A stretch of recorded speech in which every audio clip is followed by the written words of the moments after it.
Wife నాకంటే ముందు నుంచి ఆర్టిస్ట్, పెళ్ళైనాక తెలిసింది.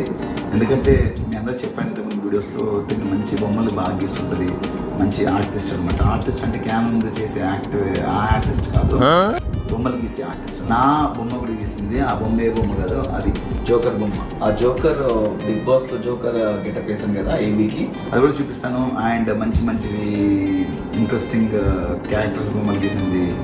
అండ్ అవన్నీ మీకు ఇప్పుడు చూపిస్తాను. ప్రతి ఒక్కరిలో టాలెంట్ ఉంటుంది. నాలో యాక్టింగ్ ఎలా టాలెంట్ ఉందో, నాలో యాక్టింగ్ ఎలా టాలెంట్ ఉందో తెలుగులో బొమ్మలు గీసే టాలెంట్ ఉంది అనమాట. బొమ్మ అంటే బొమ్మలని కాదు, లైక్ డ్రాయింగ్స్ చెప్పండి.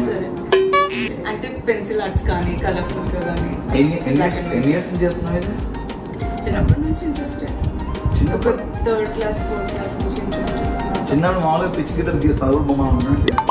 లేదు, నీట్ గానే డ్రా చేసేదాన్ని, కానీ మా మమ్మీ నువ్వు అన్నట్టుగానే పిచ్చి గీతలని ఎప్పుడు పడేస్తూ ఉండేది తెలుసా.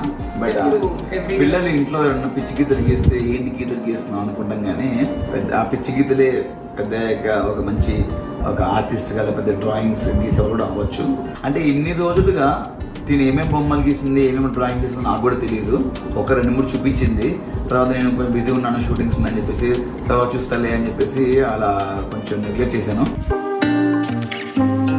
నేను రీసెంట్గా గీసినటువంటి బొమ్మ, రీసెంట్ అంటే 2019లో గీసాను నేను ఇది. 2019లో. అప్పటికి నీకు నాకు పరిచయం లేదు, మా ఇద్దరికి పరిచయం లేదు.